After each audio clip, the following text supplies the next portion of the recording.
This is LSAT PrepTest 147, Section 2, Passage 1. It is a comparative passage about muscle memory. Why is it easier to rebuild muscle you've already had? That's the question. Fairly easy passage. The science is simple, and the two passages line up pretty well. But you want to be careful not to blur two explanations that sound similar but are not. Now, both of them do tackle the same question. Passage A explores two guesses. Passage B delivers an actual answer backed by research. The most important thing to track across both is the difference in confidence.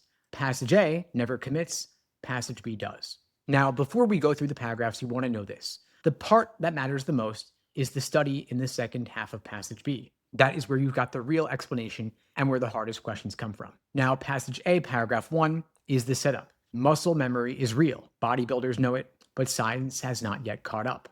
That's all it does. Don't slow down here. Paragraph 2 is the first explanation. The idea is about neuron recruitment. When you lift, only some of your muscle fibers fire. Over time, your body learns to recruit more of them. When you come back after a layoff, that ability might still be there. Now watch the language here. You'll see could early on and may a bit later. The author isn't saying this is the answer, it's a candidate. If you read it as the answer, you've already made your first mistake. Then paragraph 3 switches to a completely different explanation. Then again, at the top is your signal. This one says muscle memory might be purely psychological. You've lifted before, you know what you can handle, so you add weight faster and faster increases produces faster gains. There's no biology involved here, just your confidence. Now, the author is not picking between this and the neuron idea. Both of them stay on the table. So passage A's entire job is to raise the question and offer two candidates without choosing. That is the structure. It's an open question with two maybes, no verdict. Now, passage B. This one reads differently because it's not speculating, it's reporting.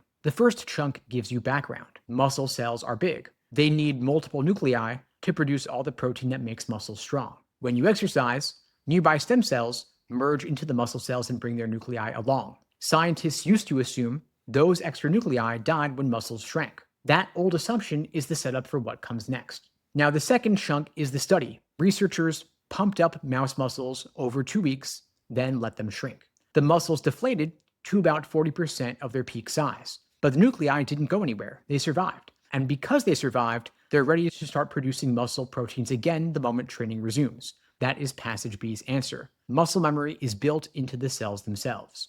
Now, here is the move that trips people up. Passage A's neuron explanation and passage B's nucleus explanation both sound physical. Both involve something biological that sticks around after you stop training. But students blend them together. They are totally different mechanisms. One is about nerve signals activating more fibers. The other is about extra nuclei surviving inside the muscle cells. If you can't explain the difference in one sentence each, you're not ready for the questions. Now, the other trap is assuming passage B argues against passage A's psychological explanation, but it doesn't. Passage B never brings it up.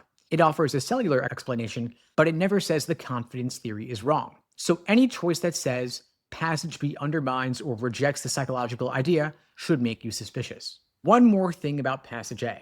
Notice it treats the neuron theory and the psychological theory as equally possible. There is no evidence for either, no preference. Passage B breaks that tie, but only for the physical side. It gives real data for a cellular mechanism. It says nothing about whether confidence also plays a role. Now, the key move across both passages is the gap between speculation and evidence. Passage A wonders, passage B knows. Every question about how these passages relate comes back to that gap. Now, before you go to the questions, check yourself on 3 things. First, can you explain in your own words the difference between passage A's neuron recruitment idea and passage B's nucleus explanation? Second, do you know what scientists previously assumed happened to extra nuclei and why the study changed that? And third, can you say exactly what passage A's author would need to see before committing to one explanation over the other?